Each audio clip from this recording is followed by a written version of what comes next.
Namaskar, Nadia ji. Assalamu alaikum, namaskar, Walaikum good assalam. afternoon. Good afternoon. So nice to hear you, and you're welcome to our show called fiwetalks, and we call it as रूबरू हमारी पहचान.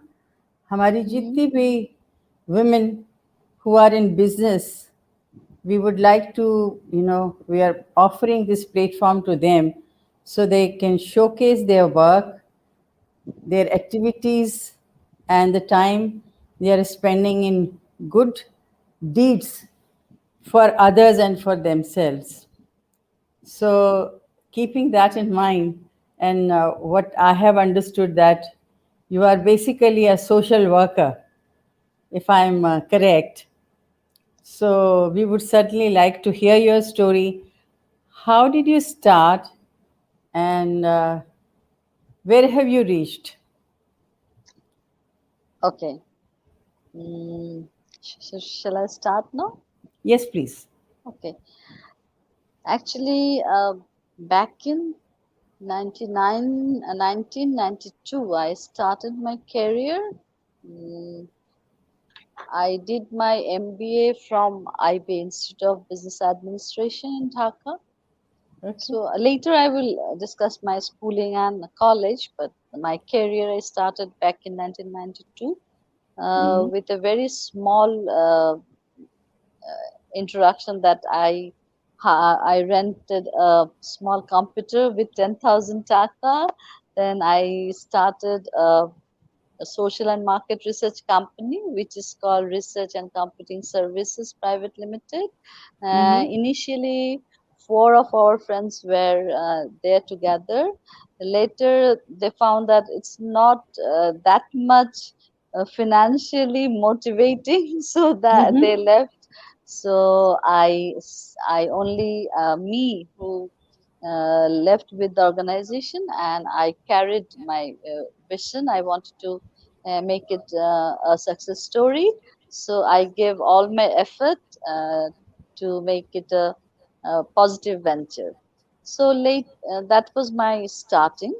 So Mm-hmm. I initially started with UNICEF Bangladesh Limited.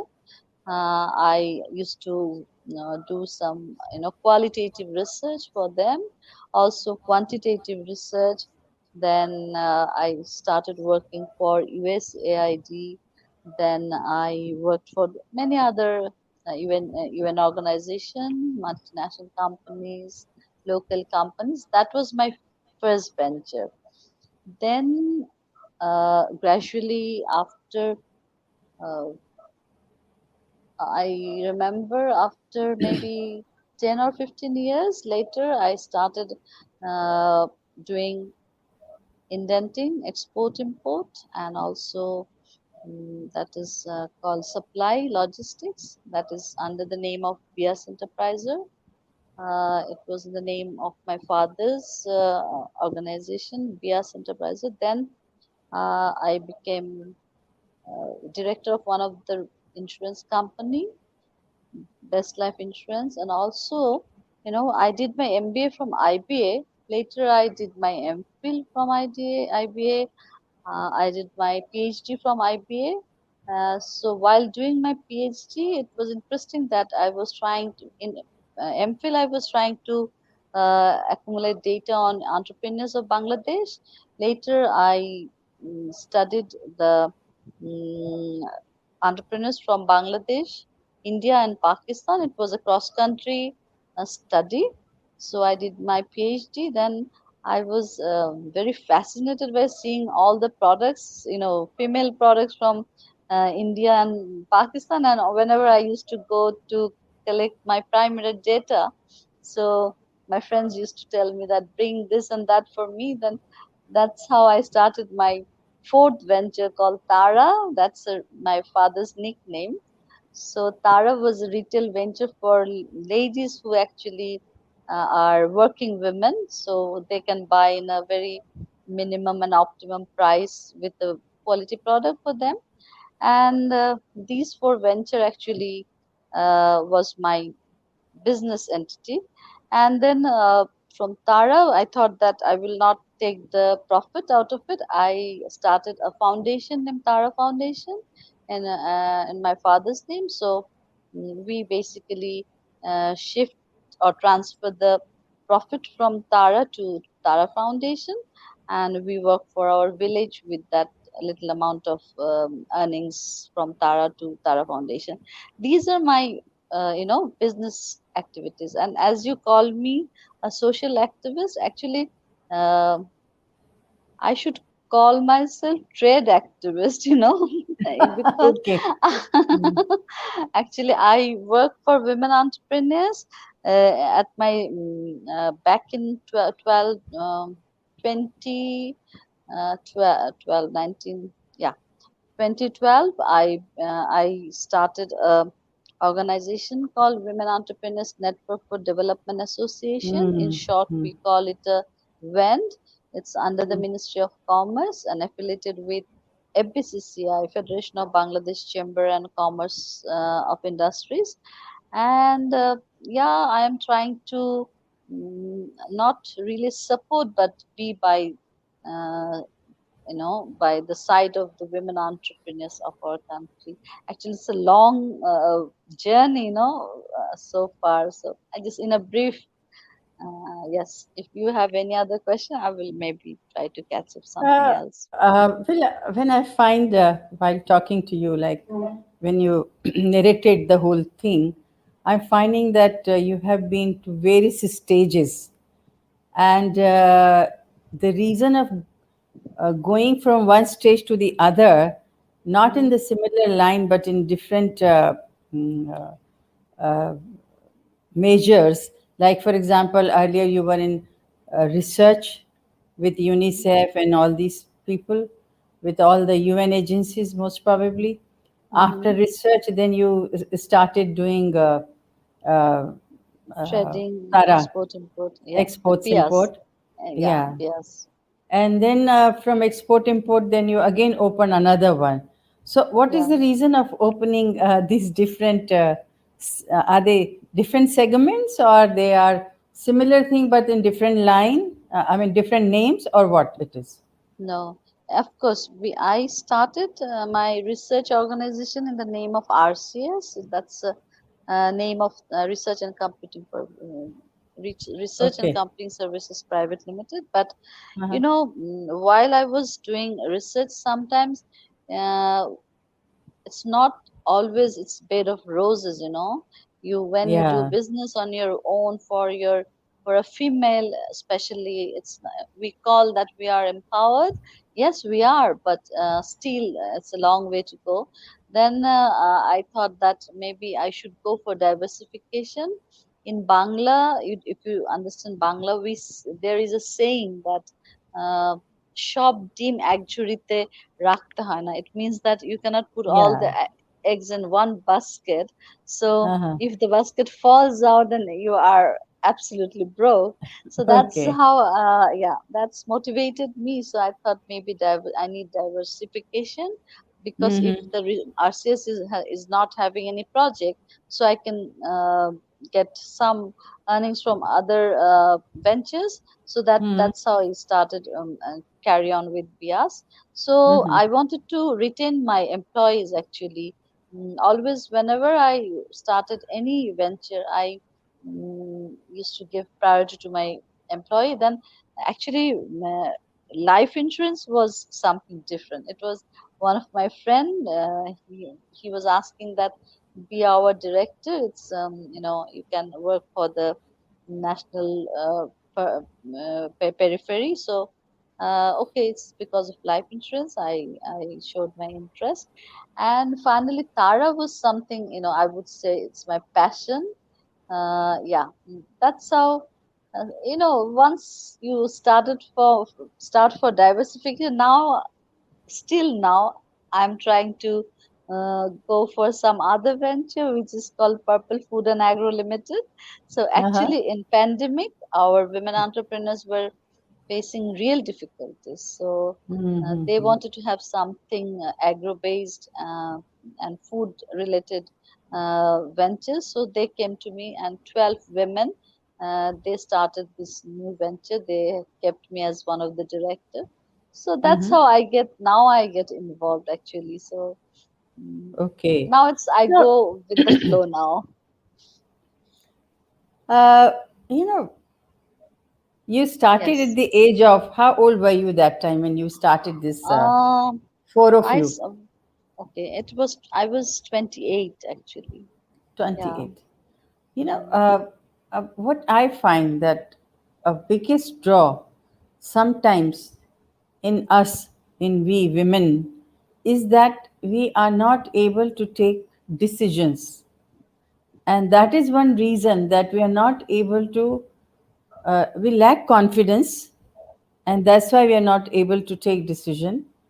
And that's why we are not having courage to go what we want to do. So generally, a friend makes a suggestion or the family makes a suggestion, and then, we just go in that direction.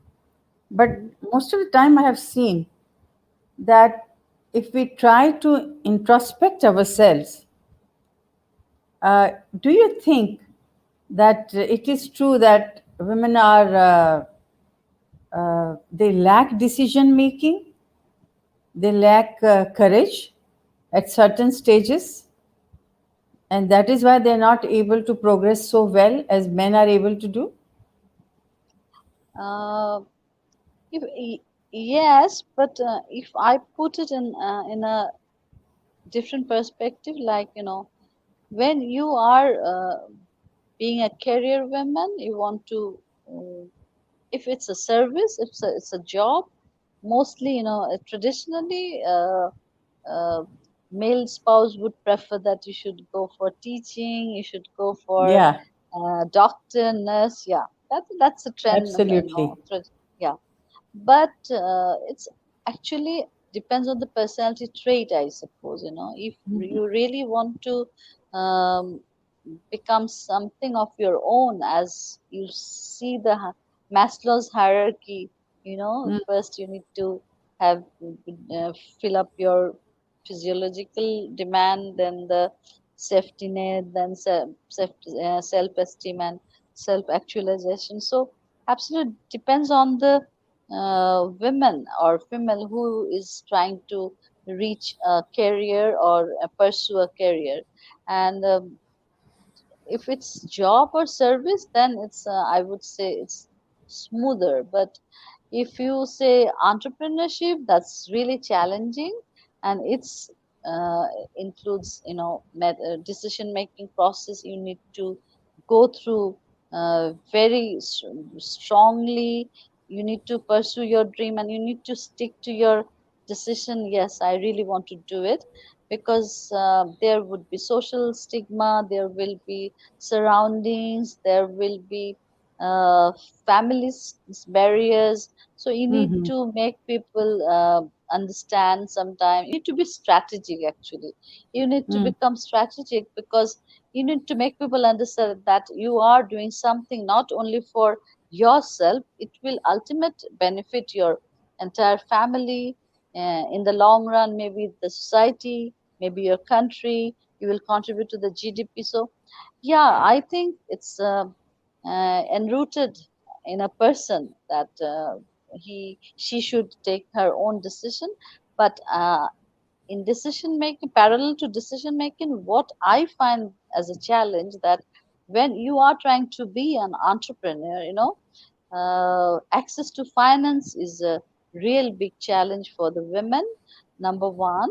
Number two, I find that mobility is a very challenging issue for women as a whole, especially women entrepreneur. If you find a male entrepreneur, they can take decision anytime, they can go for any meeting anywhere across the world. But if you ask me, that still in our country, it's really not that easy to have access to or freedom to for mobility to go anywhere in the country, to that on your own taking the decision that I have a business, I will have to go tomorrow maybe some country, or maybe to some other district. So it becomes challenging regarding mobility. So far I found, and mail, I saw that entrepreneur, they're having meeting after midnight with their maybe principal, with their counterparts, stakeholders. But for female, it's really challenging. And access to finance still that women in our country faces, that they need collateral as a spouse, male spouse.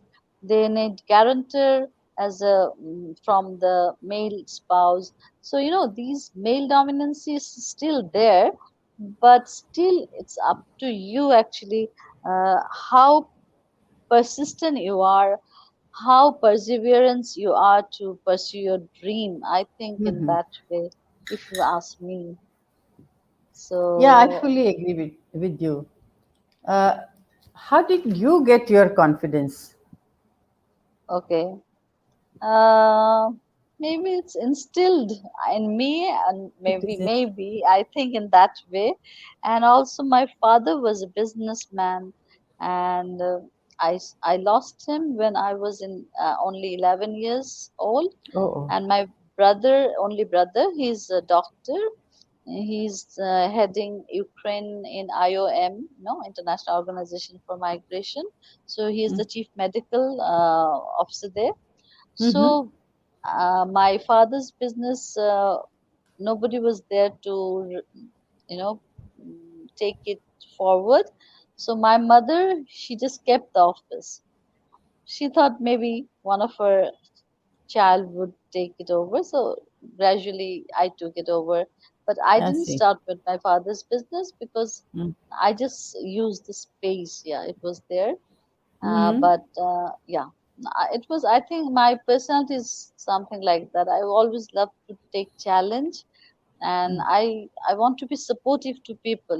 Once I recruit somebody, I really want to be work as a shelter for them, whoever it is, maybe in my social life for friends, in my corporate life, my people who are my colleagues, and for association, those women I'm working for. Yeah, I really would love to be beside them, and I love to face challenge. I love to overcome challenge. That's how maybe it's my personality, I would say rather. So you're already a confident person. You don't require any outside sources to integrate I confidence in you. always try to Mm. uh, debate with my stakeholders, policymakers, counterparts whenever I feel something is right from my viewpoint. I Mm-hmm. try to, negotiate or try to make them understand. That is how maybe I think myself. I don't know. People may assess me differently, but if you ask me about myself, and also there was a proper support from my initially from my mother, and also my I didn't have my mother-in-law. She expired before my marriage, but from my in-laws, my later phase, my kids, they all supported me as well. I should also give them a special thanks that yeah, they were always very considerate. Yeah. Well, though you were a very confident lady and you managed things yourself, but did you encounter any particular issue as a young woman? Yeah, whenever if you if you are aware that research organization is cannot be perceived as business entity in our Yeah. country, not at all. Initially when I started, I was the pioneer market and social research organization in our country. So whenever Mm-hmm. I used to go to the bidding session, I used to be the only female, so Mm-hmm. there were male um, uh,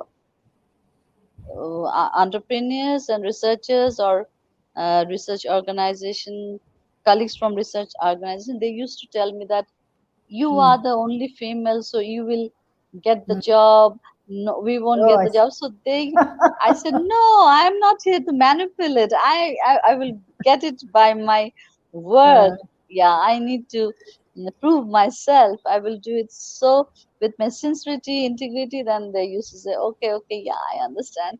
So I always used to be a little bit, mm, outspoken rather. Yeah, yeah. So I never, I that was initially I faced very challenging because mostly I used to be the only female in the beading session. That I was see. one issue.